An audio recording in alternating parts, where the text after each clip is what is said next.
We might have a big group for this one because everybody's kind of at the time of this podcast, which won't come out for months for everybody else, which will be well through this thing, but it's the height of the corona virus right now. So I think a lot of people are held up at home a little bit. And so we might get a few extra members in here. Pablo's in there, Carl Calcerata, David Thompson. I'm just scrolling through. I know there's a bunch more of you in here too. So sorry if I miss your Leo Lopez is in there, I see. So Russell Roberts. Yeah, good. All right, guys. We've got a jam-packed episode. We're going to chat as much as we can with you. And that's always awesome. We love chatting with you, but I will be quite honest. This is, me and Oscar have done a ton of research for this episode, and we've done a lot of thought, and we've had a lot of recent practical experience with everything. So with the title of the episode. And you broke me. I'm broken? He is My broken. mind is broken, so I don't have anything to contribute. I'm just going to sit here. Oscar literally broke before we started this episode. I asked a couple more questions and he broke his mind. So, all right. That was it. That was it. We're done. All right. Let's get this thing started.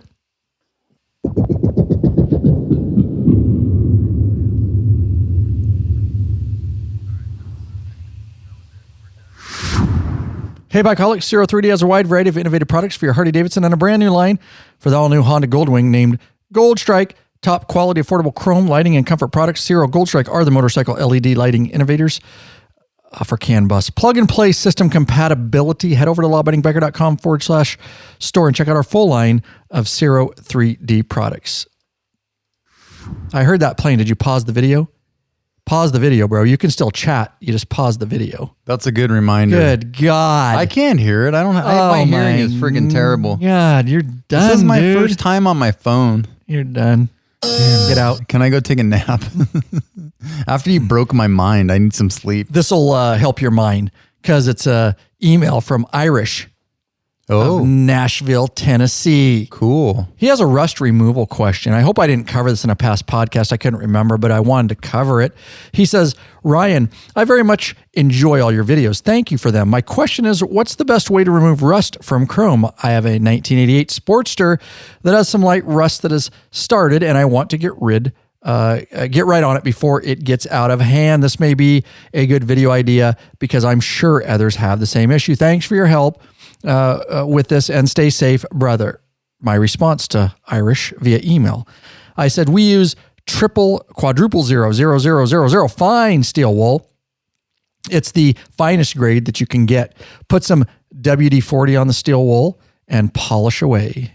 Rust comes right off. You might want to try an inconspicuous place first to make sure it doesn't discolor or scratch the chrome.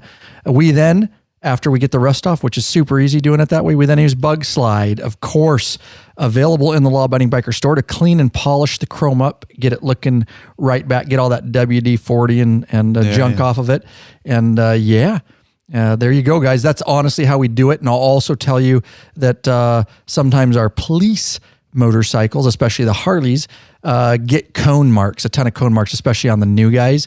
And it'll put big black melted cone streaks across exhaust and stuff. That's all we do. We put a little steel wool. And honestly, a lot of times I don't use WD-40 at all. I skip the WD-40, but I do know it works. I just go straight to the Bug Slide. As long as those marks, the rust, maybe WD-40 a little bit more, but cone marks or anything like that, just straight up some steel wool, a little bit of Bug Slide. Hardly have to do any scrubbing, and they just wipe right off. It's super, super slick. So thank you so much, Irish, for sending in the email. He went to lawabidingbiker.com/contact. Of course, you can leave voicemails over there too.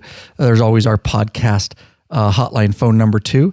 And for the life of me, I'm blanking on what it is. Do you know what it is, Oscar? I wasn't listening. Yeah. So you can always leave a voicemail over there too. It's some 509-731-3548. And if you're listening on the app, you can leave. If you're listening on our official app, you can leave it right from there too. So let's do this thing. All right, guys. At the time of this episode, it is the height. I know a lot of you will be listening months from now as we're closer to Sturgis. As of now, they haven't canceled Sturgis because of the corona pandemic. They have closed a lot of other biker events. But nonetheless, we're still totally planning on going to Sturgis. And the Sturgis meetup reminders, it's going to be Thursday, August 13th, 2020, 9 to 6 p.m. Carve out that time in the greater Sturgis area. That's right. You must be signed up as an official mid-level patron member of Law Abiding Biker Media prior to May 13th, 2020. That's 3 months prior to the event, so we know you're committed. Again, that mid-level and above. The deadline for sign-up, June 1st, 2020 by midnight Pacific Standard Time, or official sign-up form, the only place you can sign up. Otherwise, we don't even consider you attending because we won't see it. You have to go to lawabidingbiker.com/2020 meetup. That's /2020 meetup. Sign up for the private, or sign up right there. And signing up other places, like I say, doesn't mean anything. Get that form. Very important. Check for 2 emails. You're going to get the first email. Thanks for signing up. You're accepted, whatever. And here's some details. And then the second email you're looking for, it may end up in your junk spam, but you must confirm. It's an email opt-in. It may end up in that junk spam folder, so check it. And you must opt into the email list, because that is the only way that we will be communicating to those that have been vetted and accepted into the event to attend. We're going to tell you the details right up to the wire before the event. We'll give you the exact time, location, kickstands up, what we're doing, and all that kind of stuff. Again, get over and sign up and check for that second email. Super, super important. One more, and we're going to get diving in, but this is important. So, of course, we have our patron member meetup and all that. We are going to have, which is rare for us, it's just going to work out in Sturgis. We're going to have a public meetup, so you don't have to be a patron member. Anybody, of course, you can if you're a patron member too. But we're going to be open to the public to meet. We want to meet you. We want to shake your hand and get to know you. You can meet us. We will be in Sturgis 2020, Tuesday, August 11th, 2020, Black Hills Harley Davidson in Rapid City, South Dakota. Rick Rack booth, we will be at the entire lab crew. I think everybody almost, all the guys are going to be there. Rick Rack booth, 11 to 1 p.m. Again, August 11th, and then Zero 3D booth, 1 o'clock to 3 o'clock. And we'll be there, and I'll be rolling a documentary film, of course, and the guys just want to chat with you. And Oscar, right here sitting in the chair, he'll be there. And I know how people like Oscar way more than me anyways. I'm not afraid to admit it. I'm the last. People want to meet you guys. They don't want to meet me. So there you go. And we want to meet you. You guys know me. I actually love to meet you guys. It's an honor for me. And so, yeah, that's open to the public. So there you go. Oh, yeah, once you've had Rick Rack, you'll never go back. The ultimate motorcycle luggage rack solution. Forget those messy straps and bungee cords. Go strapless with the Rick Rack quick attach system, luggage system, and quality bag. Head over to lawabidingbiker.com/store. Get hooked up now. Let's do this thing. We got some badass content. I think it's going to help a lot of you guys out there, because we've spent a lot of time. Yes, we did. Prepping. I put this episode off because we wanted to learn a few more things. So welcome back, you freaking bikeaholics. This is the podcast for the motorcycle majority, the Big MM, also known as the 99%. Large and in charge of the motorcycle scene more than any time in history, by being here live, by chatting with us live, or by listening later in podcast format. You are part of what, whether you like it or not, you're part of what we call hashtag the biker revolution. Oscar just has one more question for you before we get started. What are you waiting for, bikeaholics? Mount up. Let us take you on a wild ass ride. There you go. And I know how y'all want to go on a wild ass ride with Oscar. You want to get up. You want to two up with him. You want to wrap your hands right around his inner loins. I got a tank seat, so you can ride forward or backwards. It's cool. He likes this. Cool. Yeah. No, yeah. I think we just had an awkward moment. It's fine. He likes you can't do that right now. That would not be appropriate social distancing. And do you guys have social distancing out there? Like, our governor's like, yo, you need to stay 6 feet apart from your people. That's why me and Oscar are sitting across here, even though earlier today we were touching. Yeah, we did touch. We touched multiple times. Our governor's going to arrest you. Yeah, probably. I'm going to be in Corona jail. Yeah, you can't. We're not making fun of it. We're having fun with it, because it's kind of difficult times for a lot of people. So we're certainly not making fun of anybody who's affected by that. But this is going to come out in 2 months to the regular audience. So if this is going to be well over by then, so I'm putting it in context if you're listening in the future. We're right in the hype as the time of recording this episode. We're right in the height of the pandemic, the coronavirus pandemic. What do we got going on? I asked it. Leo said, in chat, Leo Lopez, live chat. that they have social distancing, but he's fighting the power. Fight the man, Leo. Fight the man. Yeah, that's going to be really enforced. Okay, so, I think people, for the most part, where we live, everybody's being responsible. And if you just buckle down, do this thing, 2 weeks, get over with it, and we all move on about our lives, and everybody can kind of do their part. So, there you go. We're not going to get into that a whole bunch. That's not what the episode's about. The main topic today, of course, you guys. It's shocking. It's damn it. That was right on cue, dude. I'm sorry. The Oscar song. Oh, yeah. Did you get it? Shocking, because we're talking about shocks. If you have to explain it. Well, just saying, dude. I know. I used that too earlier. I should have left it. No, I love it. So here we go. We spent a lot of time, and of course the main topic, we've already discussed it a little bit, but it's all about motorcycle suspension, preload, setting sag, how your suspension should be, why you're doing what you're doing, how to do it. We really learned a lot of this recently over the last probably 3-4 months. Yeah. We've done a bunch of suspension projects on both Harley Davidson and on our KLR dual sports adventure bikes. And this is a very universal topic, what we're talking about. So what we talk about on KLRs or adventure bikes is the same as street bikes within reason. It's a very universal thing about how suspension is supposed to be and what you're looking for and how to set preload or how to set sag and preload and all these terms we're going to talk about. We're really going to try to keep it succinct. This is going to be one of those evergreen episodes that we can send people back to should they have questions about suspension and what they're doing. We've done progressive today in the shop. We did progressive 444s. Yep. On Oscar's bike, we already released a video. We'll be releasing this video. We already did 944s on Squid's bike. That's already released on the YouTube channel. In the past, we've done 944s before on Popeye's bike. So we've been in the game for a while with Harley stuff. We've really dove into the adventure type shocks too, both front suspension, rear suspension. We're going to focus mostly on rear suspension in this episode. Otherwise, it would just be an extremely long, because we're going to do a separate one after we get more familiar. Yeah, with front and how it all puts together. Exactly. There's a ton to that. A ton to this stuff, guys. Yeah, it really is. So this is going to be very packed with information. So we'll try to chat with you as much as we can, but it may be one of those episodes where you guys might have to hold the chat a little bit because we don't want to miss a bunch of really cool things. And so because of all these projects, we've done front suspension on our KLRs, we've done rear suspension on our KLRs, and all this stuff. And we've just got all this information now, and we finally, it started clicking to us, a lot of this stuff. And that's what we're here for, to learn this stuff, make it click, and then deliver it to you guys in an understandable format. We're going to be doing YouTube videos on this stuff too. So don't be checking the YouTube channel, all that kind of stuff, guys. So let's do this. Where are we at? Make sure we are on cue. Oh, I do want to mention a new free video. Oscar, do you want to mention this? Because we did this together. Yeah, we did. It's a how to bleed and flush your Harley Davidson clutch system fluid.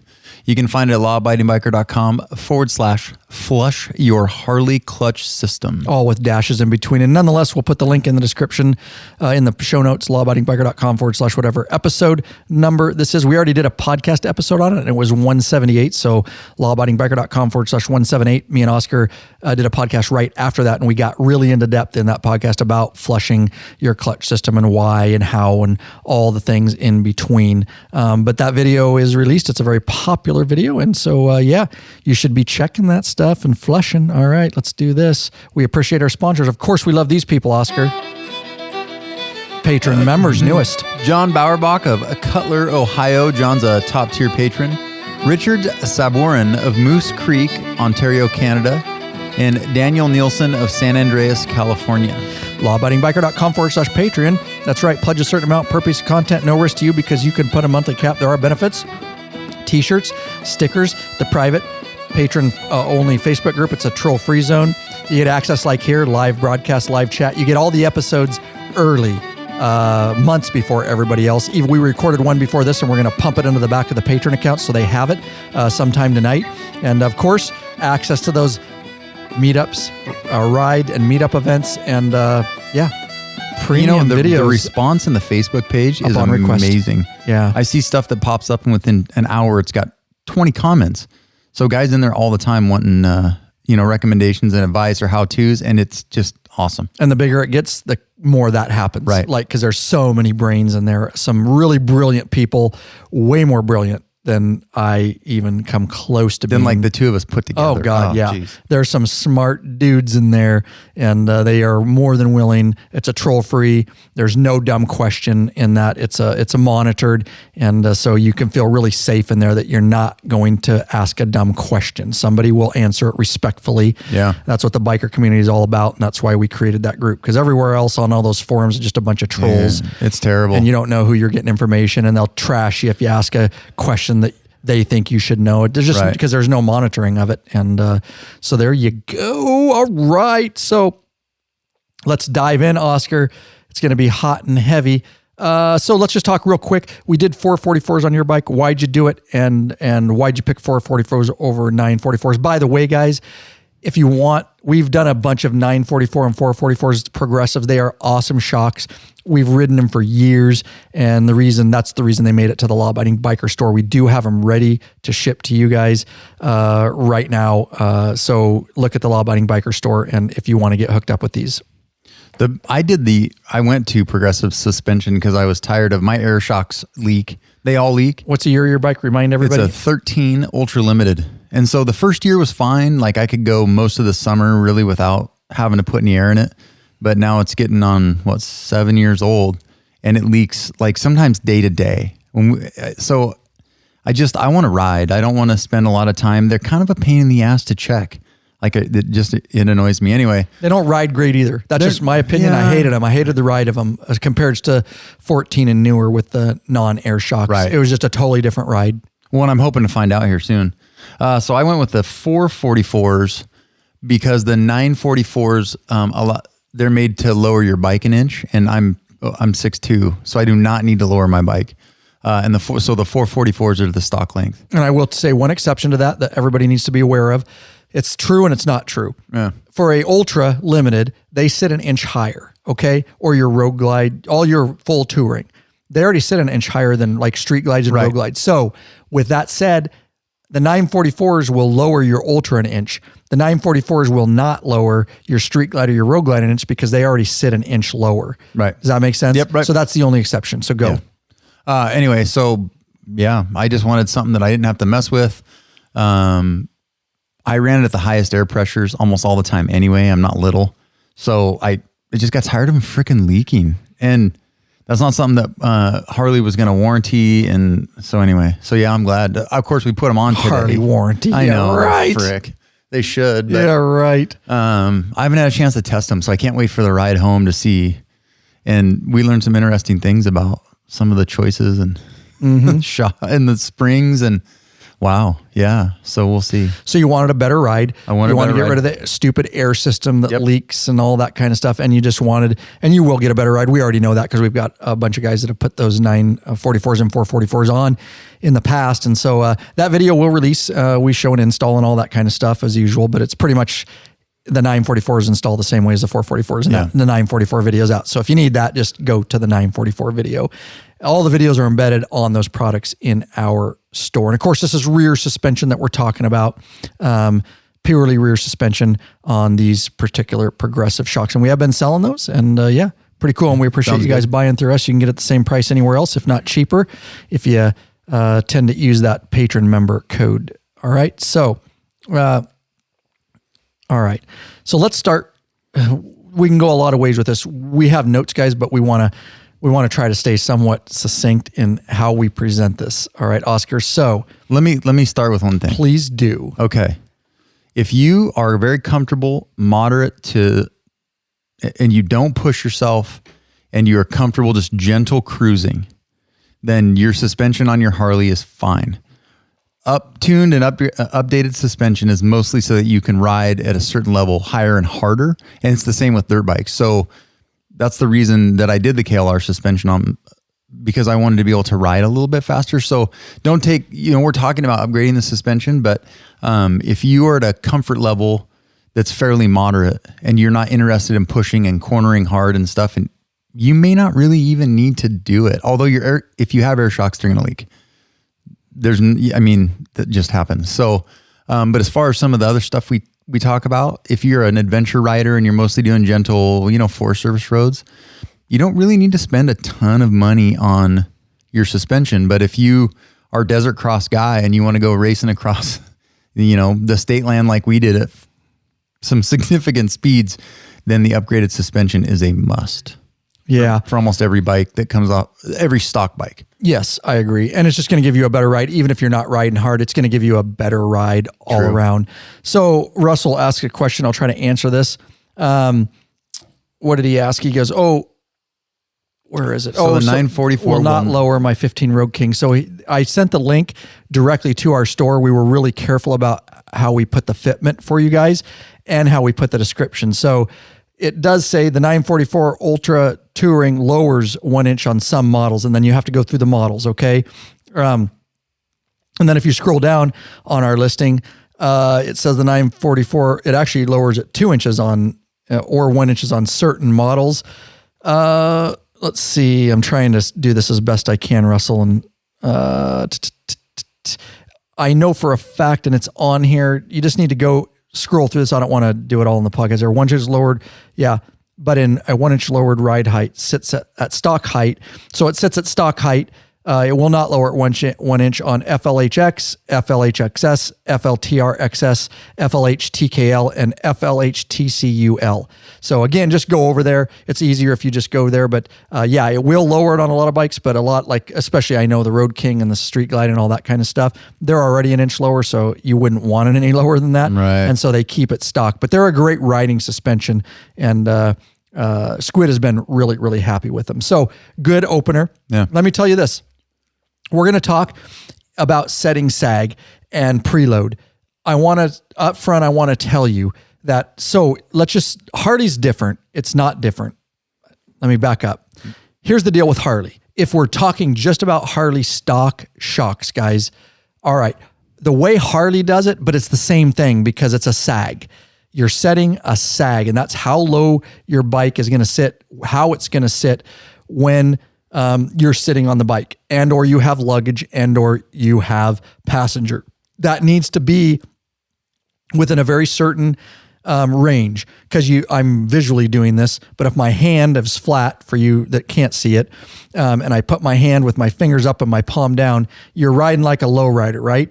So your back is sagging and your front is up. You don't want to ride like that. That's a ghetto low ride. Now, alternatively, if you add a crap load of preload, we're going to get into all this. Now your ass end is way up. You don't want to be with your ass end up in the air exposed. That's not when Oscar's with you.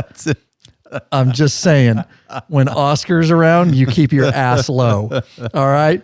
So if your front's down and your ass is up, we could go a lot of places with that. We need to leave that alone. We do. Then that's not good either. So for proper riding and geometry and rideability of your bike, there's a range that you should be in relation to your front and back. Okay. So hopefully that's helpful visually. And if you're thinking about it too. So Harley does it is they pretty much figured it out. And we're going to tell you how to do it on all other bikes in a moment, and with aftermarket suspension, because they don't do it this way. So what Harley does is they look at it for their bikes, and they have very specific stock suspension on their bike. And so when that suspension is on there, they do all this testing, and they are actually measuring sag. They're doing all the measurements and stuff, and then they make a diagram or like an Excel sheet, and they figure it out for you. And so like my 14 Street Glide Special, it has a collar on it, and you can manually adjust the suspension. You can add or take away preload that's what it's called, guys. That's what you're doing. You're adding or taking away preload, and that's raising or lowering the back of your bike, okay? And that has to do with geometry and rideability of your bike. We're going to get in a lot deeper, huh, Oscar? Yes. So I just want to do this up front, unfortunately. So what Harley does for you says, even with air shocks, same thing. They tell you, if you're between single rider between 150 and 200 pounds, 3 clicks on the preload. If you're between 200 and 225 pounds with a passenger, then it's 5 clicks. If you have luggage, and so they do, you guys know what I'm talking about in your owner's manual. And so they do it by this weight rating and load rating. And so they give you a very clear way to do it. So you don't have to get a tape measure out or a slide scale or anything like that and actually measure your sag. They're just like, hey bro, if you're between 250, set it to 4, right on. So they've already measured out all the sag. They've done all this work for you, and that's great. And it works well. You never get need to get a tape measure out or a slide scale or anything like that. You just set it and forget it. And then obviously if you put on all your luggage or your passenger, you can give it a couple more clicks, whatever you have set up, or add more air in the instance of the air shocks. So if you do anything outside of that is when you're going to need to know what we're about to tell you. And even if you don't have to do that, what we're about to tell you is going to help you make sense of why you're doing what you're doing. So it's important both ways. The more knowledge you have about your bike, the less time you have to take it to a dealership, the more understanding you have of things aren't riding right, of what's going on with your bike. So I think this is going to be super important. So anything else on that? Oscar is going to talk a lot here in a bit. So the Harley air ride is different, right? Because adding air literally expands the shock. But I don't want to get into that. I know, but we're going to talk about suspension, but that is air ride is a totally different It kind of is, yes. So we're getting away from it. And we are going to, yes. So I just want to clarify for the guys listening that the air ride, if you think about it like the air ride, then you're going to get really confused. So just chuck Harley's air ride out. This is a traditional shock in spring setup. Very good. And it also applies mostly to front dampening rods, to forks and stuff. That's all pretty much the same. Well said. Thank you. So yeah, if you're thinking about air, if you have a stock air system, all you need to know is follow the chart and tell them where to set, and then check it in 2 weeks when it leaks and your bike's riding like shit and you hit a bump and your spine goes through your neck. That's what I did when I used to have that crap. I was so happy to get rid of those old leaky. I would get rid of it if I were you guys. I know it's expensive, but I would get rid of it. It's unsafe too because it leaks. Chewy went down. Yeah. And because his suspension was completely out of air and he took a corner really hard, he pegged out and he went down with him and his wife. That was years ago. We podcast about it. That was one of the reasons his air system had lost air. So it's worth the upgrade away from that air system. I'm just telling you, regardless if you go with our progressive or whatever you want to go with, it's worth it to go to a different system. The other thing I want to tell you up front, what we're talking about, and I think I already did, and then we're really going to dive in, is what we're telling you. And this suspension, I don't care if it's an adventure bike. I don't care if it's a dirt bike. I don't care if it's a street bike. I don't care if it's a race bike. I don't care. What we're telling you about sag and preload and the way suspension works on a motorcycle is all the same. Suspension is suspension, motorcycle suspension. Of course, there are differences, but what we're covering in this podcast, it doesn't matter. So once we teach you how to set sag, you can do it on an adventure bike. You can do it on a KLR or Harley Davidson, whatever. There's different amounts of travel. Obviously, an adventure bike and off-road bike needs much more suspension travel than a street bike because you're not going over the same terrain. We will get into that. All right, so here you go, Oscar. We're going to start right here, and we're going to talk. We're going to talk about. I'm going to ask you this question, okay? And then I want you to answer it, and then I will. I'll dive in, and if there's anything to clean up or anything like that, I'm going to ask you. What is sag, and why do we set it? And why do you punish me? Hey, Bikeaholic, searching for new and exciting motorcycle products? Zero 3D has the products you dream about for your bike.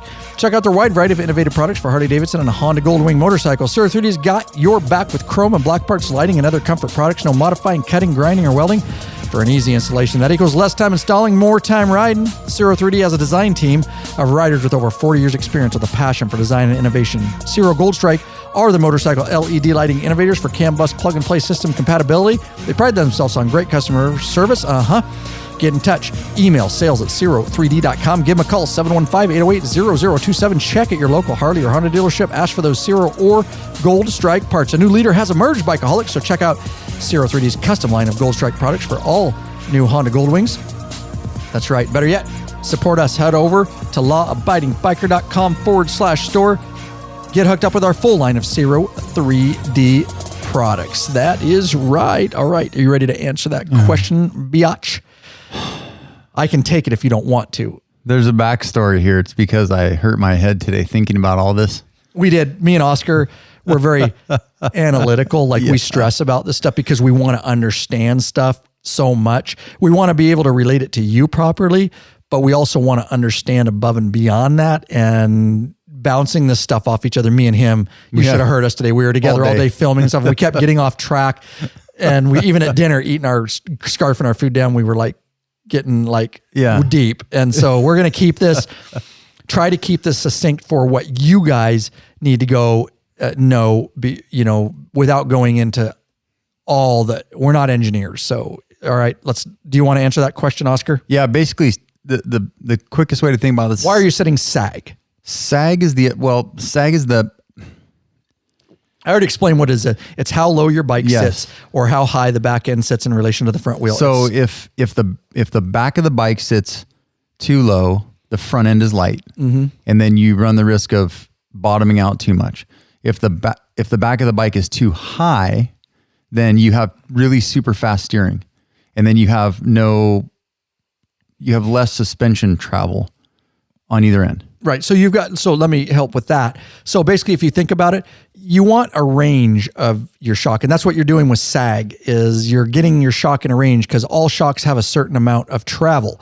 And so you want some top end. So the top end would be like if you go over think about yourself going over a speed bump. Your bike's going to bump up, right, and your seat's going to go up, and you want that top end travel. Right. In contrast, if you're going down the road and you just run over a pothole with your back wheel, you want the suspension to drop, right, so that the wheel goes into the pothole, and you want to maintain the wheel on the road so that you have maximum braking, and same with the front, steering and control of the bike. Because once your wheel is off the ground and not touching pavement, it's a bad deal. And same with dirt bikes, right?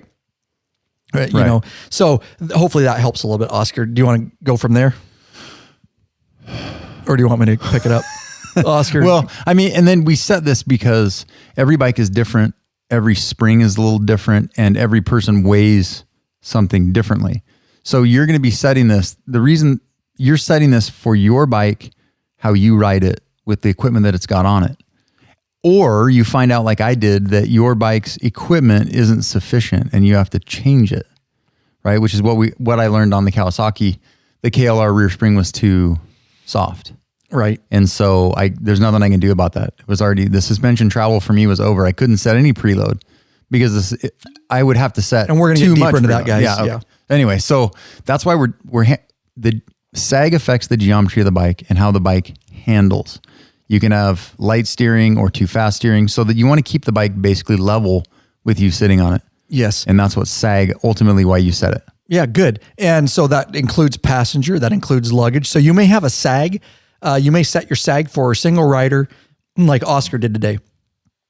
And then you'll want to measure and have a second sag for when you load that baby up and you throw your wife on there or significant other. You need to have a separate sag. So you're going to adjust based on that. We're going to tell you how to do all this. Don't worry. And we're going to do a video on this, of course. We didn't do that. We did one video today, but I got a bunch of B-roll stuff. But so here's the deal. Do you want me to get into the numbers a little bit and what proper and how you figure all this out? I've got it in my head. Yeah, you might as well. Okay. So here's the deal. Stay with me, guys. I'm going to do a little math here, and your math is going to be different, but this is it.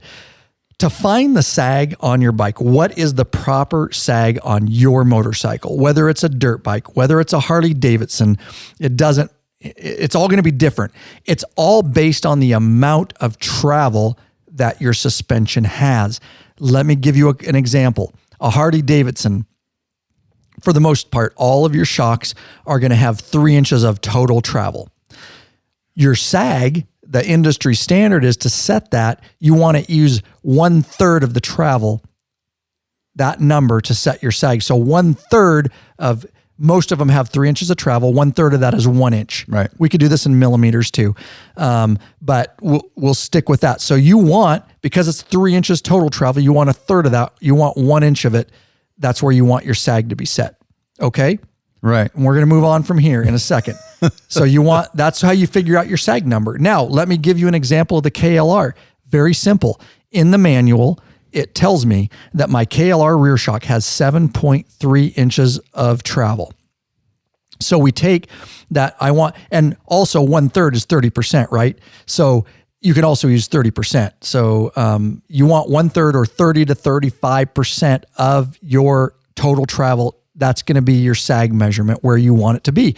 So in the KLR, 7.3 inches of travel times 30% is 2.19 inches. If I convert that to an fraction, it's 2.316. Okay. So I can use a tape measure if you're going to use inches, or it's 185 millimeters of travel. I times that times 30%, that's 55 millimeters. So either 2.19 inches or 55 millimeters of travel. That's where I want my sag to be. And we're going to tell you how you measure and get your sag, but now I know where I want it to be. If you don't know, then you need to call your shock manufacturer and ask them. And Progressive is the suspension in there tells you, they don't tell you how much travel it is, but they tell you whether it's a heavy duty shock. There's different weight ratings for the Progressives when you buy them on our store. So make sure you pick the right one, but it tells you in the instructions, and we show you in the video how to set it, but you'll want to be in whatever they specify. I think it was an inch in your case, which makes perfect sense. Yeah. They did want it an inch because they're 3-inch travel. Like I said, most Harley aftermarket shocks are going to be 3 inches of travel, and they wanted his at 1 inch, and that's a third, it's 30%. Okay. So hopefully that makes sense. You can come back and rewind it later, guys, if you want, but that's how you find out, like, where should my sag be? All right. My sag's mostly in my pants. No, yeah, dude, you're real old. And but I'm just saying that we're getting way too serious here, dude. One for me. All right. The older I get, the more it sags, bro. I'm just saying, dude. Droop and sag are different. We're not setting the droop of the bike. You droopy ball. Oh, God. Oh, man. This is so here, yeah. What do you have? As we go through this, one of the things that I learned specifically, is this is really freaking complicated. And so I had a hard time conceptually. So what we're talking about right now, if I will take it at face value and do it. And I know that it's important, but there's some things I can't wrap my head around yet. So I guess what we're asking you guys is, what we're telling you is one of those things where if you want to try conceptually, if you have the physics and engineering brain, cool. I'm going to still sort it out, but you're just taking this at face value from us, that we've already played with it. We've done a bunch of research on it, and that it is really the industry standard. We're telling you it is important. Yeah. And so we're telling you that, and we're telling you how to do it so that it's not confusing to do it.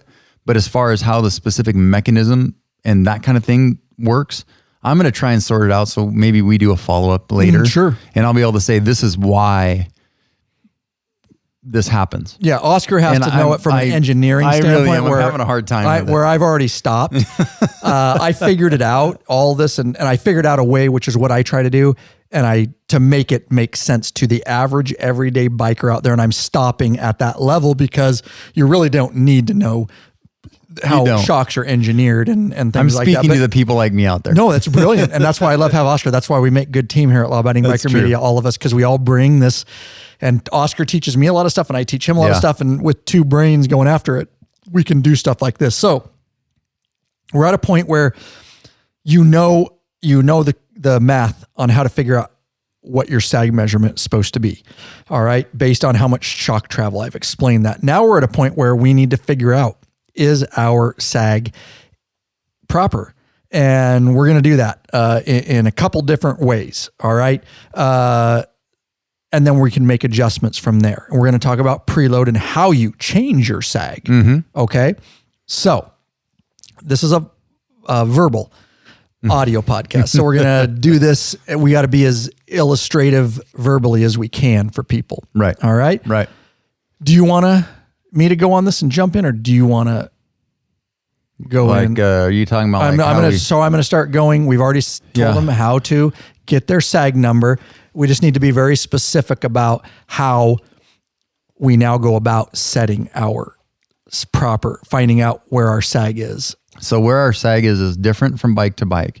So for instance, on the big heavy Harley, you're not going to really be able to get the full travel of the suspension. Like, you can't lift it, right? So we lift the one video we watched, they put a jack under it and lifted it up until the rear tire came down. Another thing you can do is just to raise up on the back of the bike until it feels like it's gone as far as it's going to go. And you'll know that point. It's not that sensitive, right? A millimeter or two. So the first thing Oscar's saying is you want to get all the weight off the rear of the bike. Okay? Yes. So as best you can. As best you can. KLR, you can push it over on the kickstand and get it completely off. Put a jack under it, lift it off. Right. Harley, or what we do is just have somebody in the back just lift up on the fender or under the trunk or wherever you can, and you want the weight off the rear shocks and you want them to be fully extended. That's what we're doing is we're getting the longest amount of travel. Okay. That is one of the numbers that we're going to look for. So we're going to measure that. And when you lift the rear tire off the ground, what you're effectively doing is letting it drop, lengthening the suspension. Correct. The same as pushing up like we did on my, like Ricky did on my trunk. Instead of dropping it down, we just push up until it reaches the longest point. Yep. So that's the first number we're going to look for. The longest, getting it as long as you can is very important. Long. And you had a hard time with that because it was real, your number was smaller. Oh, God. I know. Awesome. It's too serious of an episode. When we get into this shit, we get serious. We really do, and we shouldn't because life's not that serious. All right. So the second number that we're going to hang on. So that's where we jump in on each other. So Oscar skipped a bunch of stuff there. Whatever. I mean, I put it out over the mental airwaves. Just measure it. Just lift up on the bike and measure it. Oh, you're going to talk about them. We're going to tell them. Okay. Let's tell them. That's where we'll jump in on each other. Yeah. So you've got somebody on a Harley we'll talk about. You have the wheel off the ground, or you have that person lifting it up, making it as long as it can be. All right. You take a tape measure. All right. I'm going to talk about two different ways to do this. You take a tape measure. All right. I'll talk about the slide scale later. Let's just use a standard tape measure, which we all have. And then I'll tell you about a really cool product we have in our store that will make your life easy because it gets rid of the math. But we'll take a measurement from the center of the axle bolt. All right. And we will go up to the fender strut. Now, all I do is make a Sharpie marker. It really doesn't matter where on the fender strut. You just need a constant point. So with all the weight off that shock, make a Sharpie marker, put a piece of tape, whatever you want. And I try to do it like at a regular inch interval instead of like, 2 3/16 inch. I'll just do it like at 12 inches. Okay. It's going to make your math easier. And so we make a mark on that strut. So let's just say for this podcast episode, this could be totally wrong. It doesn't matter. I'm just going to try to keep it at regular. Yeah. So we're at 12 inches. Let's just say we made a mark on our strut, all the weight's off, center of axle to the strut to our mark is exactly 12 inches. And we want 1 inch of sag. Right. Okay. So now we've got our 12 inch. We know with all the weight off, we're at 12 inches. All right.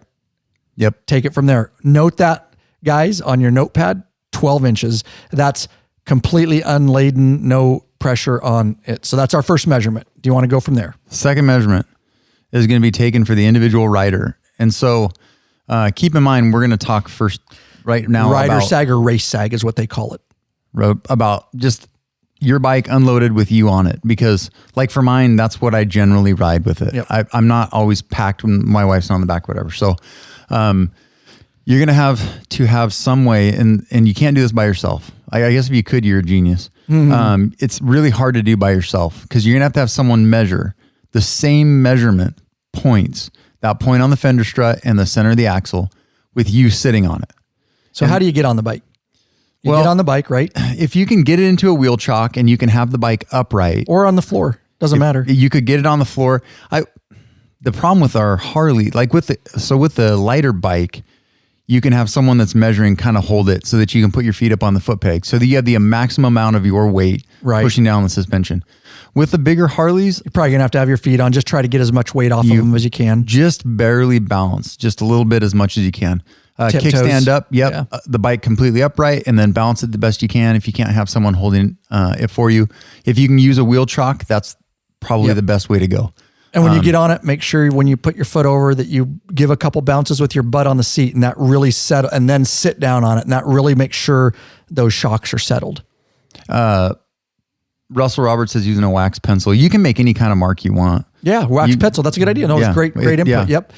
Sharpie, wax pencil. I could care less because it's behind my saddlebag, but if you don't have saddlebags, it's a little more noticeable. Yeah. Right. So wax pencil. I'm terrible on my KLR. I just put like scratch a notch. Whatever, scratch a notch, whatever, dude. Yeah. But that's a good idea, Russell.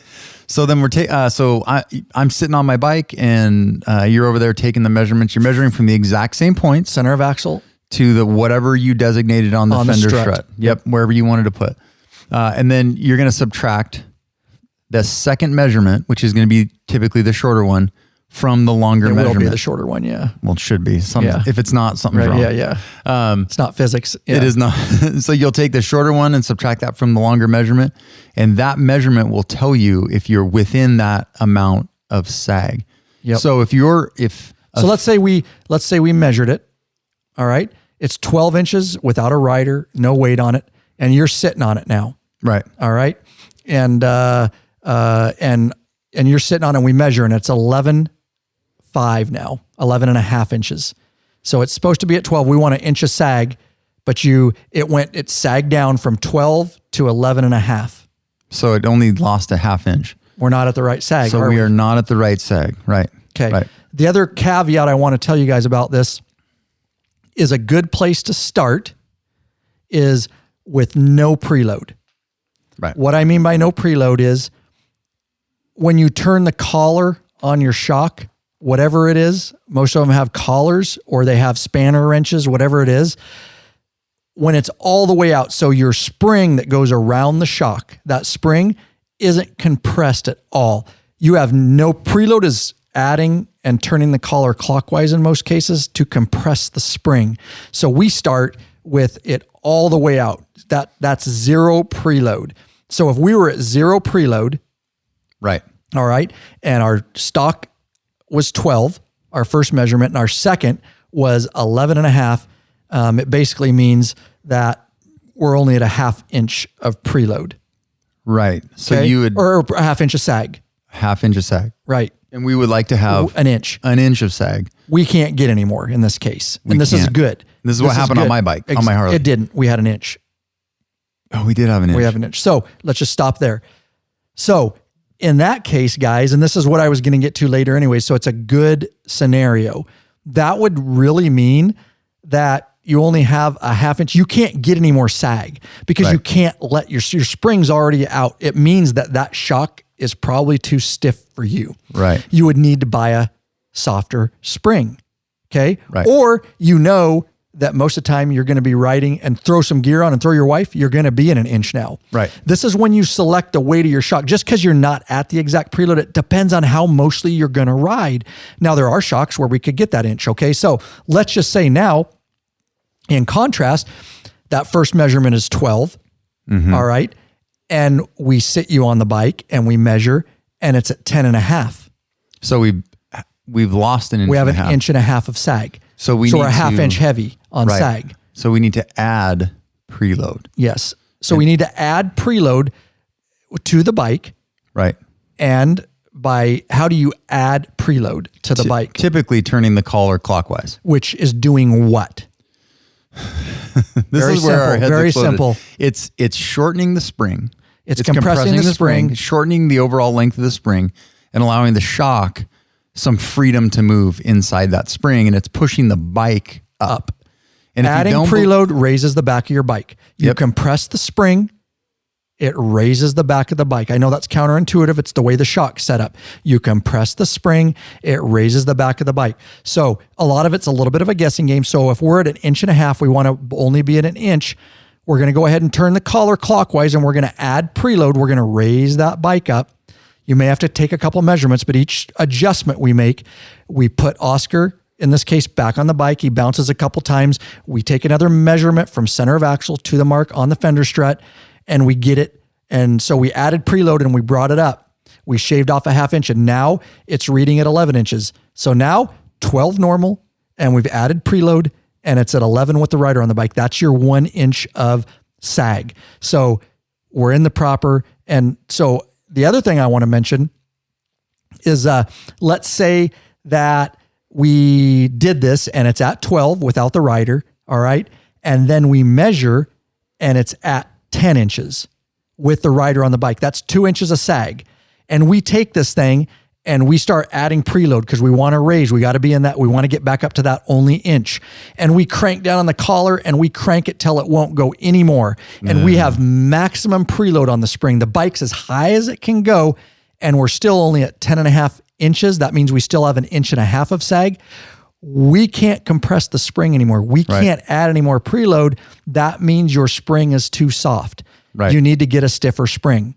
These things happen, especially not as much on Harleys because they're all within a range, but it can especially happen on adventure bikes like our KLRs and things like that. That's what happened to mine. That's what happened to your KLR, right? Yep. Explain that. So with the KLR, I went with a... we have the same thing, but I'm 170, you're 240. I'm 220. So don't make me fat. Oh, that was a good one for me. That's a bunch of bullshit. After what he ate today is. When we talk about my Cowie, it's a couple of it's a little more complicated because I added some links that changed the geometry a little bit. I was trying to get, so what was happening to me is my front end was light because I had gotten this backwards. Because he's riding like a low rider. I'm riding low ride. Back down instead of the ass up, ass down, front up. And so the front was real light. Anyway, I thought the links would help that. And they do, but I didn't have the suspension set right either because I learned a ton in the last, I just learned a ton. Anyway, I got the same, we ordered the Top Gun spring only to save a few bucks to see how it would work. And I ordered the same spring as Ryan. For my weight, I was at the top of that spring rating. And I think the top of the spring rating was like 230 or something. Anyway, so for me on my KLR to set the proper amount of sag, I'm at a preload of 5, which is the max. That's the absolute limit.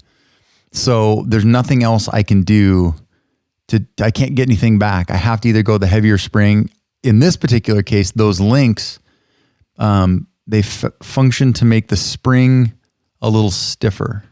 And so I'm actually probably going to get to a 4. I'll probably be okay at a 4. And I think that's what I wrote at before was a 4.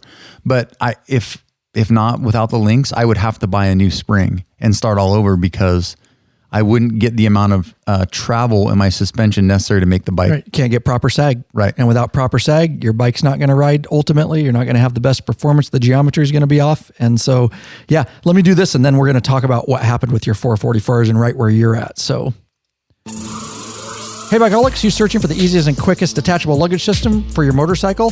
That's right. Rick Rack has just what you're looking for. Yep. And if you add the Rick Rack and you load it down, you're going to probably need to check your sag.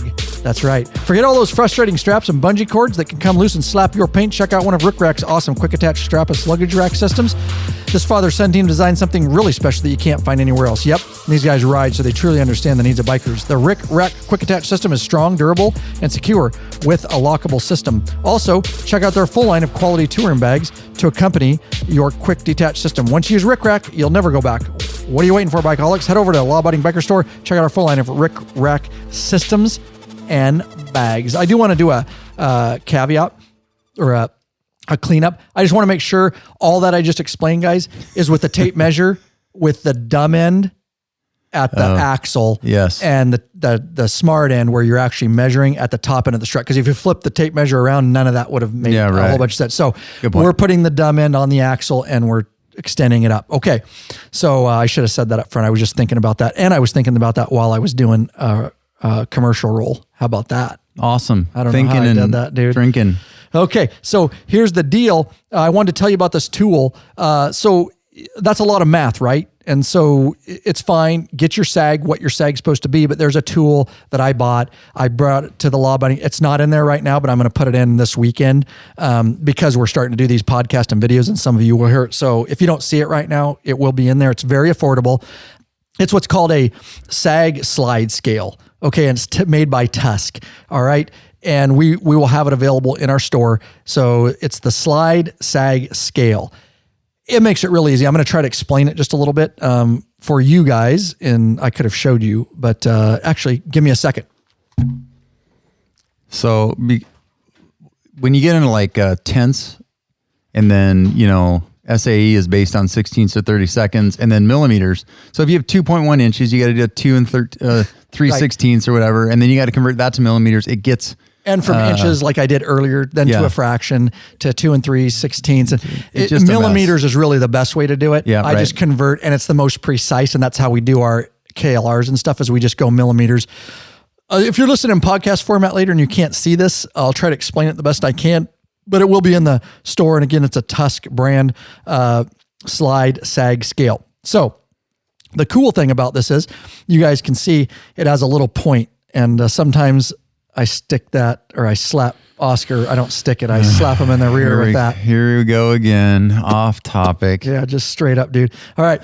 But that basically you put in the center of your axle. And a lot of them have a little dimple. If it doesn't have a dimple, you can just make like a Sharpie marker. It doesn't matter as long as you're putting it in the same place on your axle each time. All right.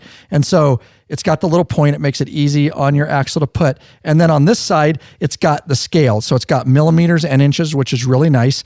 And then it's got this knob. And by loosening this knob, it allows you, Oscar must have tightened that. He's Come a on. beast. All right. Come on, By fingers. loosening that knob, it slides, okay? And so it's a sliding sag scale you can see there. Actually, I'm going to switch this. Hang on, guys. This will be easier. It's got a double screen. All right. So with that said, you can slide it, okay? And so you put that on your axle. And the nice thing is up at the top is 0, okay? And so you basically, same thing. You make the mark on your fender wherever you want. It doesn't matter with this. It's really cool. You just make your mark on your fender strut. You put the pointy thing on your axle. And then with all the weight off the bike, with the wheel off the ground or with somebody lifting all the weight off, you set that 0 point on the slider, you slide it up, and you get that 0 right on your mark. So you know that is your measurement with no weight on the bike. And then you can lock this knob down, and now this slide scale is set. So then all you need to do is put the rider on the bike, and you don't have to do any math. It's going to go down because we know it's set at 0, right? Because we set it at 0 with no rider on the bike, and it goes down, and you'll know exactly how many inches or how many millimeters you are. And there's no math. You don't have to take your second measurement, subtract it from your first, and all this kind of stuff. And again, it's in millimeters, which is, I always, with SAG, I try to convert to millimeters, and it makes it super fast, super simple, take all the math out of it and all that kind of stuff. So that's a cool little gadget. Again, it's super inexpensive. It will be by the end of the weekend. I told Rick I'm going to add it to the Law Binding Breaker store because we used the hell out of it this weekend. We really did. Slide cell. What do you think about it, dude? After I showed you, you're like, dude, that's badass. Yeah, it's so simple and it seems so dumb. But the quicker I can do stuff and not have to do any math and just, it's very precise way to do it. We used it on our KLRs. We used it on your... on the Harley. On the Harley. Yeah. Yeah, it works great. Something else I wanted to talk about. So Oscar on the 444, since we're in preload and getting rid of preload, again, preload is compressing the spring, thus raising the bike. Getting rid of preload uncompresses the spring, lowers the bike. Okay. So Oscar's bike, you ordered the heavy duty 444s, right? I did. There's 3 models, whatever the first one is. The second one was heavy duty, and then the third is like ultra heavy duty for like if 350 and above. So I ordered the one that was for riders, I think 0 to 250 or something like that. And so when we went to set the sag, we had it bottomed out. The spring was too heavy. Yeah. So I'm at the top. We started with yours with no preload, like we told everybody to start. 0 preload on the 444s. And it was at whatever measurement with the slide scale. We zeroed it. Yep. And then we put you on the bike. And that 1 was inch. it. 1 inch. So it was exactly 1 inch. Right. So the point being is that, say we would have been at 3/4 of an inch, we can't take away any preload. We could get no more sag for him. Luckily, he was right at 1 inch. So he really, really picked the right shock weight for him. That means he's not even into his preload yet. Right. And he doesn't have a passenger. So as soon as he throws a passenger on and some luggage, now we'll measure the preload again. We'll measure and get the sag right, because we're probably going to have to add a few clicks. Right. On Progressive, they have lines like grooves. And so you turn the collar and there's grooves that you can see to kind of get an idea. So he can remember, okay, by myself, 0 preload. When I add my wife and bags, 2 notches of preload is what I add. And that's just something you can remember so you can do it fast in the future. You don't have to get the tape measure out every time, right? Yeah, right. And I was thinking about it. And for me, with just some gear on our typical trips, weekend or just, I can do it one. I can probably get away with not any. Right. And then when the old lady and I go like to Sturgis or whatever, then I'll find one setting with her. Because the gear, 20 pounds of gear or something really isn't going to be a big deal. It's when you have a 150-pound rider or whatever, that's going to make a difference. And it's going to be a substantial difference. So the that's kind of the inconvenience of adjustable suspension is you can set it to like super close to the ride that you want. But if you change something with some significant weight, you need to go back and then do it again. So I'm going to have to figure out a way where I can come over, or you can stop by the house and then we'll get my old lady on the back and measure it again. And I'm just going to write that on the fender, like 5 lines or whatever, Progressive.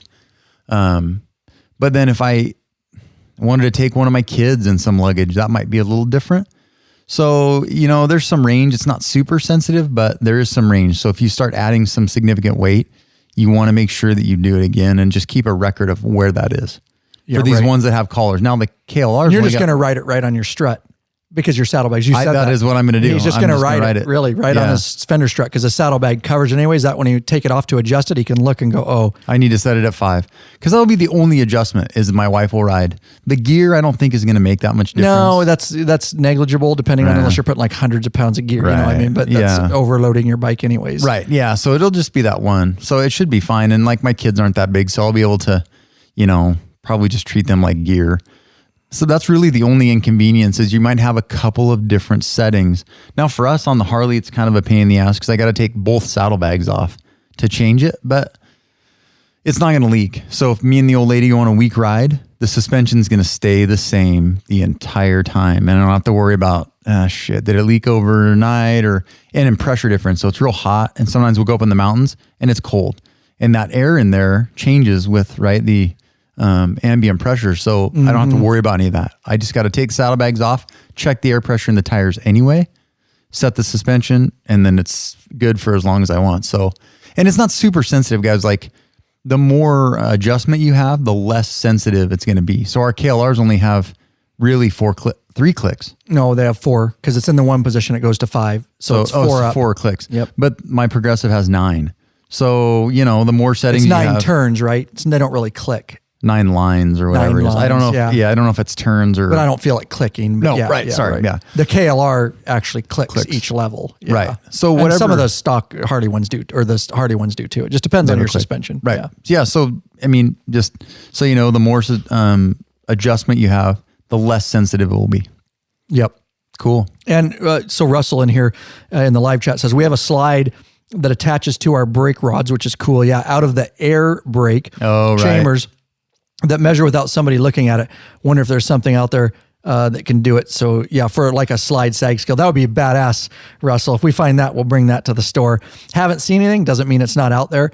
This does take 2 people. Yeah. And the nice thing, like on the KLR, you can easily just push it over in the kickstand, get the wheel off. And then the way we were doing it today was with the slide scale I just showed you is at the same time I can have my shoulder and knee up against the bike, leaning into me. And even with Oscar, he put both feet up on the pegs and I can measure it at the same time and balance the bike. A little more difficult with the Harley, but just try to get the weight off of it. But that would be really cool. So it really is. I've been waiting for Oscar to come over because I was curious. I had my shock set, but I thought they were close based on the way it rode.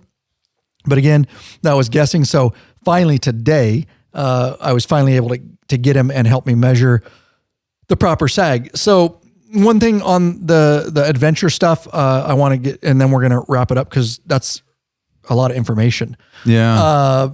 Is here, you might be at a point, especially if you start getting into the dirt bikes, because they have more suspension travel. The Hardys are pretty, you just don't have a ton of adjustment. I mean, you're talking about an inch, right? Because you're right on the street, right? You're not jumping and going over whoop tracks and tree stumps and stuff like that. So they,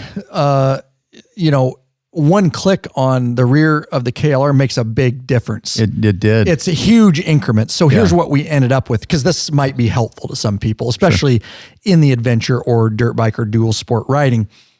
Without getting all the numbers, I was supposed to be at 55 millimeters. Again, 7.3 total inches or 185 millimeters of total travel for that. So we did it with Oscar on my bike and with no links. We won't get into that, but for that suspension on my bike, he was right at, like we gave it all the preload we could at all the way to 5.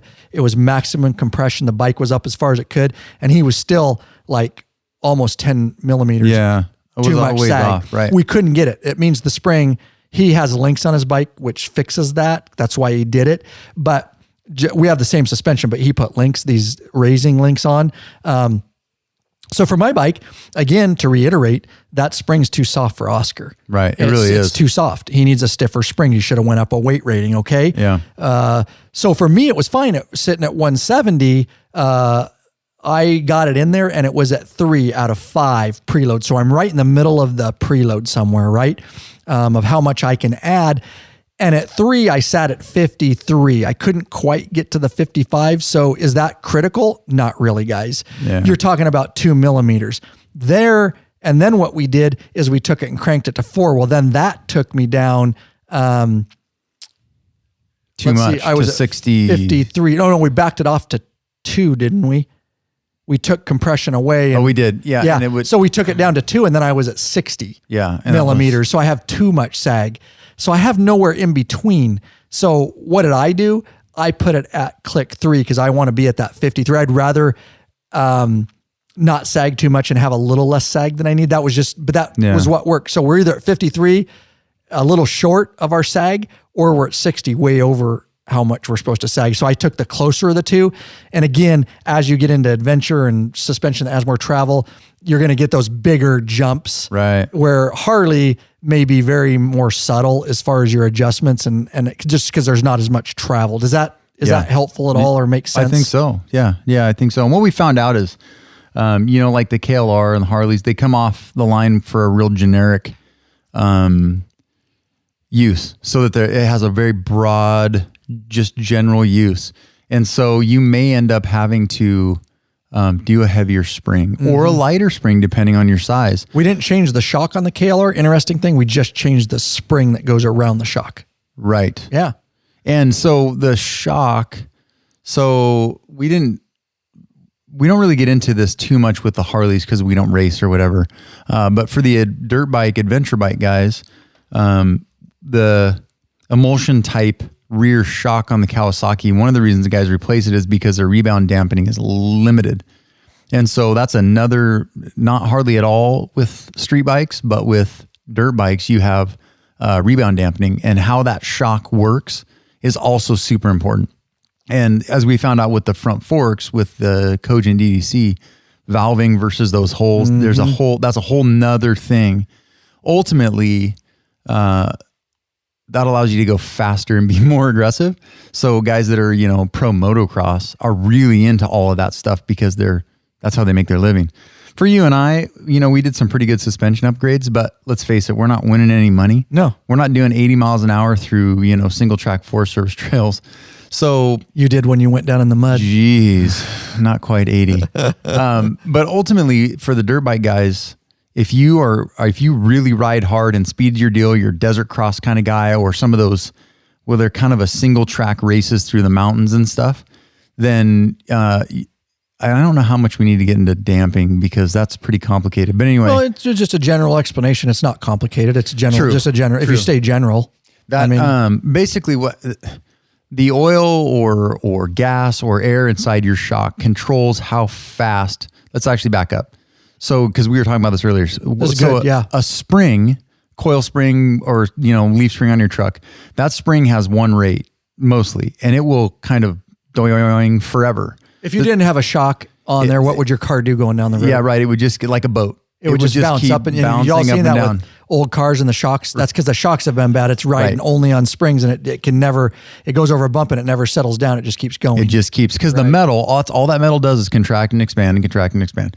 So the shock inside there, like the progressive, is not adjustable. That shock has one rate at which it compresses and extends.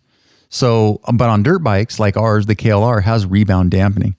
And all that does is, I read an article about exactly how it works. It's too complicated to talk about. Anyway, you can adjust how fast the shock compresses and then rebounds, thus controlling the spring and how fast the spring compresses and extends. Right. And thus how fast the back of the bike moves up and down. Right. And really that's good. That's speed, right? That's speed stuff. If you're racing or you're winning money or you just love to go really fast. Harleys don't have this, guys. We don't. This is for the dirt adventure. Right. We have a specific thing on the KLR rear suspension. Yes. You can adjust preload, you can adjust sag, and you have preload, and then you have rebound dampening which will then, adjust how quick. Right. You can either speed it up or slow it down on how much it rebounds when you hit a bump, right? Yes, right. And how quick. It's how the shock works, how fast the shock moves. And we're still playing with all this, let me tell you. Dude, it is beyond complicated. And the shitty thing is, we were talking at dinner, is it's going to force us to go down to the slab for a whole day, which is it's open area, dirt bike riding it's area. Like desert cross. It's where you want to like test your shocks. And that's what we do. Because riding adventure like we do, you know, just out riding and stuff is great. But if you can get your shocks dialed in on this stuff, then you're going to be golden out there. So it's just a place where you can just take and go over all these like whoops and bumps and you can really dial in. So it's unfortunate, but we're going to have to spend a day at the slab adjusting, dampening, and trying to figure out on our KLRs like what works the best. And again, just like with shocks or preload and all, or sag and all this kind of stuff, dampening can be rider preference too, a little bit. Well, and let me give you one real world story about why this stuff's important, because it didn't occur to me until after I almost died. So how the bike, setting the sag correctly means the bike turns like you want it to, and the bike will handle and stay, instead of the bike moving up and down a whole bunch, the bike stays a little more stable. And so like this KLR, when I first got it's terrible. And trying to emergency brake with the front like we do was non-existent. And so I was up riding by myself where I shouldn't have been. Stupid choice. And we're better at that now. We're protecting each other so we don't die. We go together. We were so eager at first. We were doing stupid things. Stupid things. We fixed that. So. And I saw a last minute obstruction and I grabbed a front, what do you do? Last minute thing in the road I couldn't see, grab front brake, rear brake, and the front immediately washed out because it was too soft. Because when you're hitting your brakes, those front forks are compressing too much, right? They're not stiff enough. Yeah, exactly. Right. And so that's what she said. She said it was stiff enough. I didn't need. Sorry. So you and I were out riding the last time we went over the LT Murray, and it was the exact same thing. I saw that hole. Remember when we went over the hump? And I saw this huge hole at the very last minute. It was kind of hidden below a little hump. And I did the exact same thing. I hit rear and front brake, and the bike did what it was supposed to. It stayed upright, which allowed me to turn hard to the right almost immediately, and a little throttle, and I went right up and around it, and it felt great. And the bike felt like I could actually move it around. When I first got that thing, it was like I was trying to just hang on. The front end would just go. It was not responsive because the bike was sitting at the wrong angle. And it was everything was too soft. So every little thing made the bike move up and down, and the forces are taking me up when I need to turn. I can't turn. And if the bike's settling down too far when I need to do something, it makes the turning too heavy or too light. So it really made a huge difference in the KLR. And then, of course, the Harley, we did it today. I haven't had a chance to test it, but the reviews from everyone we know are great. Right. So, and it's a fine line. So this is a starting point we want to mention of how you should set up your bike and what kind of sag you should have. And then you go from there. If you're an expert rider or you're racing or you're super motocross and all this kind of stuff, once you have your proper sag, then riders over time who really know the feel of their bike and what they're doing and their riding style, they may go below that sag measurement or above it, but that's a really technical thing, and you have to ride a lot to be able to get to the point where that's something that you should be manipulating. The average rider out there, you guys set it at your sag, and that's where you should be. That's for really, above and beyond type riding. So, but there's obviously some play there on either side of that. And I'll tell you, we're not going to get into front forks too much. We did do some front suspension. Hopefully we'll have to do a follow-up. We do talk about valves and how that works. I'll have you on that one, of course. I understand you can set sag on your front too. We're not even getting in that today. Not right Harley, now. just leave it. It's fine. Yeah. The forks are set the way they're supposed to be. And same with the forks, aftermarket forks we got on our KLR. They have specific springs and specific valves and made for the KLR and an overall weight rating. And there are adjusters that you can add to them, but we haven't done that yet. We haven't yet. So later we're going to do that. He knows a lot more about fronts. I understand how it works, and I understand the sag on it. You adjust it a little bit different way, but nonetheless, it's a fine line between what Oscar said. It's a fine line between like the stock KLR suspension was really soft and it felt really nice a lot of times over bumps. Right. But the problem is if you went to use a lot of front brake, you could over brake it easy because it pretty much really quickly bottomed out or came close to bottoming out. And if you bottom out the shocks and you're in an emergency situation, you wash. You do. Then we add stiffer suspension or different valves that make that overall suspension stiffer. So now I got on the bike and it rides a lot stiffer. So you're taking a lot more of the blow in your arms, but it's okay. It's still good. The trade-off is I have really good front braking now that's much safer and more my riding style. If I went any stiffer than that, I wouldn't like it because it would be too stiff and I'd be taking too much of it in my arms. This you know what I'm saying? Yeah, like you never want to take too stiff in your my arms are pretty strong. Yeah, right. You're taking too stiff somewhere. Especially my forearms. Just saying, bro. Look at that flex. All right. But so what I'm saying is, you guys, you can get as complicated and guys can obsess about this, and me and Oscar have. At the end of the day, yes, at the end of the day, we gave you some general rules and the way you want to start. I really hope this is an evergreen episode, and I know it will be. And I'm going to do a video very succinct, like you guys know I do on YouTube, about rider sag and preload. And again, this is for all bikes, so it doesn't matter what you're riding. This is a universal way of doing things. With motorcycles, suspension, especially rear, like we talked about. So I really hope, and a lot of you, I know there's a lot of people out there that already know this, and that's great. A lot of people don't.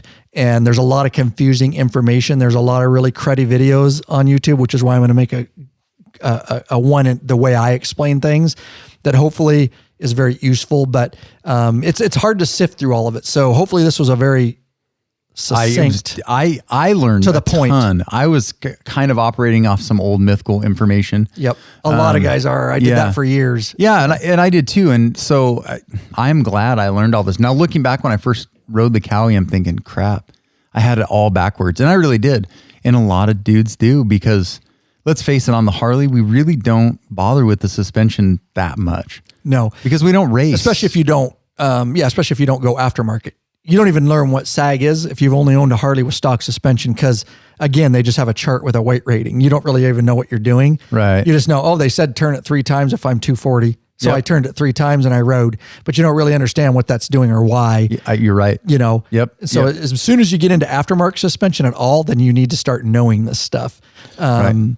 So yeah, that's kind of why I was behind the curve for so many years, is because I didn't have aftermarket suspension. I just set it where Harley told me to set it, and it rode good, and it was good enough. It was good, right? And it is for street and Harley and touring. You're not racing, but you start getting into off-road, or you are pushing the limit a little bit even on street. Then you really need to start paying attention to this kind of stuff. So yeah, for sure. Yeah, Russell Roberts says cruddy videos. No, I have no doubts you will make excellent videos of this. Oh, Russell. Oh, you're so sweet. Dude, I have spent so much. I've spent months, and I have notes of how I'm going to make that video to keep it to some simple level, but yet very informational. I'm going to do it my style. And so thank you. I appreciate that, because these videos, I don't just think up overnight. Like, I'll work on them for months, and I have notes so that I don't forget stuff, so that when I do get time to make this actual video, it will be hopefully, and I have all the B-roll that I need of adjusting, and I'll pop in those clips. And so I hope it's going to be very useful. I hope this podcast was very useful, and thank you, Russell and everybody else. Jackson's in there. Livide. I think I said that right. Matt always corrects me. So Bill Schreiber, Leo Lopez, Pablo Calcerata. I know I'm missing something. I'm just scrolling through. Todd Baker's in there. Todd Baker, very cool. Yep. Anthony Peters showed up in there. Oh, nice, Anthony. And Bill Schreiber. Yeah, Bill Schreiber. I said that. You guys, this chat I'm scrolling through just kind of blew up, and we usually have more time to chat. But again, this was a subject we wanted to nail. Yeah. And I'm beat, dude. I'm beat. It was a lot. It was a long day. It was a ton. We filmed multiple videos. Yeah. Shock install, a SAG video on adventure bikes. You broke my brain. We need to go for a ride now. I'm going to go for a ride home. It was like 65 degrees here today. So nice. We need to get up. We need to get the KLRs and go for a quick ride. I've been riding the heck out of the Harley. Yeah. I got the police Harley out every day. It's been beautiful here for March. And so we're doing an ass load of riding, and we're always learning. And what we learn, we're trying to bring to you guys. That's been day one for 7 years now, doing that and trying to explain it and make it make sense. So, all right, guys, thanks a million for coming, fellers and ladies. Oh yeah. Who else do I see in there? Hope I didn't talk too much, Oscar. I tried to get you in there. You were got in excited. there. I like to see the passion there. Your Well, suspension got you all.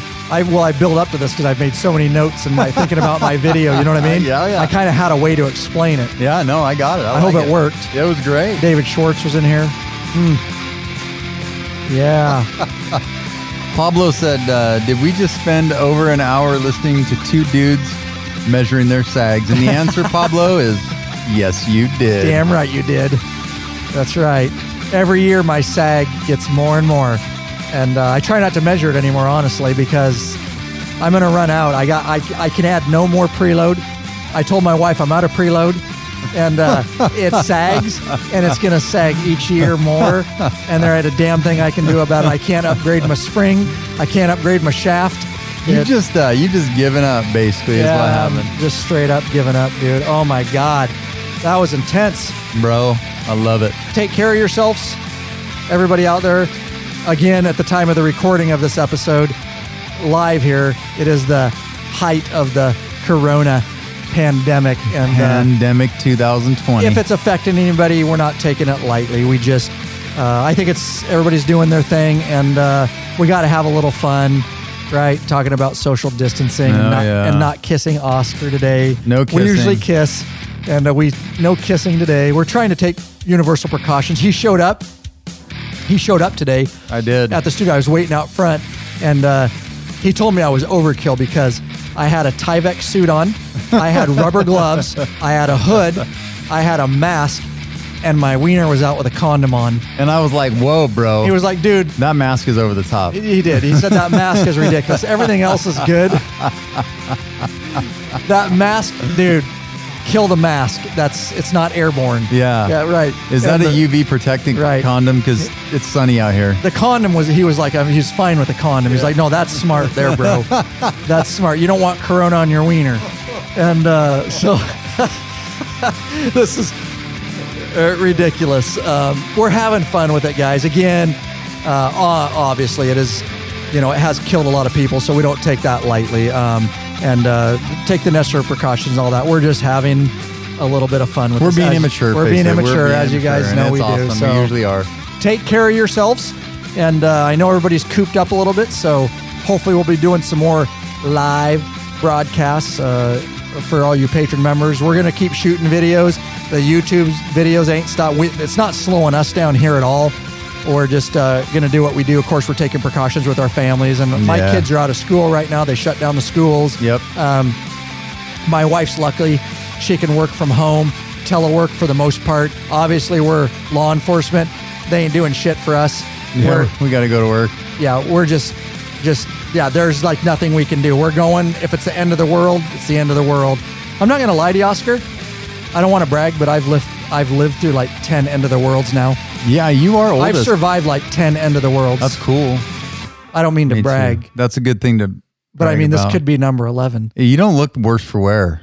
You look like brand new, basically. I know. I'm going for as many as I can, dude. I've been through lots of ends of the world, and I'm still alive, dude. So anyways, guys, thank you so much, and thanks for being here, and we are out.